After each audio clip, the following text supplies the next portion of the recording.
2080 वैशाखदेखि साउन 27 गतेसम्म प्राकृतिक विपत्तिका 2421 वटा घटना भएका छन्।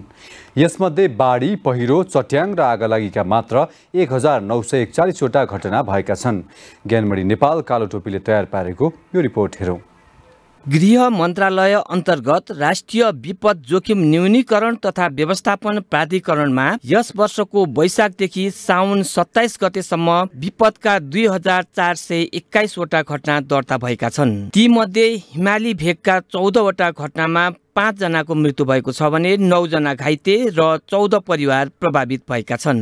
यस वर्ष बाढी पहिरोका 542 घटनामा 49 जनाको मृत्यु र 29 जना बेपत्ता भएका छन् भने 5517 परिवार प्रभावित भएका छन्। यी घटनामा 91 करोड 68 लाख बराबरको आर्थिक क्षति भएको छ। यस्तै चट्याङका 163 घटनामा 30 जनाको मृत्यु, 119 घाइते र 240 परिवार प्रभावित भएका छन्। यसमा 54,36,000 बराबरको क्षति भएको छ।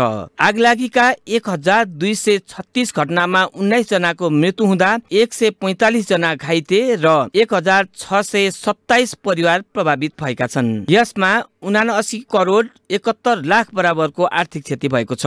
यसै गरी हुरी बतास, सर्पदंश, जनावर आक्रमण, भूकम्प, हिम पहिरो र डडेलो लगायतका 466 वटा घटना भएका छन्, जसमा 57 जनाको मृत्यु हुँदा 164 जना घाइते र 683 परिवार प्रभावित भएका छन्। यस्ता घटनाबाट 38 करोड 52 लाख बराबरको आर्थिक क्षति भएको तथ्याङ्क छ। मनसुन सक्रिय रहुन्जेल वर्षाका कारण बाढी पहिरोबाट सबैभन्दा बढी क्षति हुने गरेको छ। अझै केही समय मनसुन सक्रिय रहने जल तथा मौसम पूर्वानुमान महाशाखाको अनुमान छ। ज्ञानमणि नेपाल कालोटोपी, नेपाल नेटवर्क टेलिभिजन, काठमाडौँ।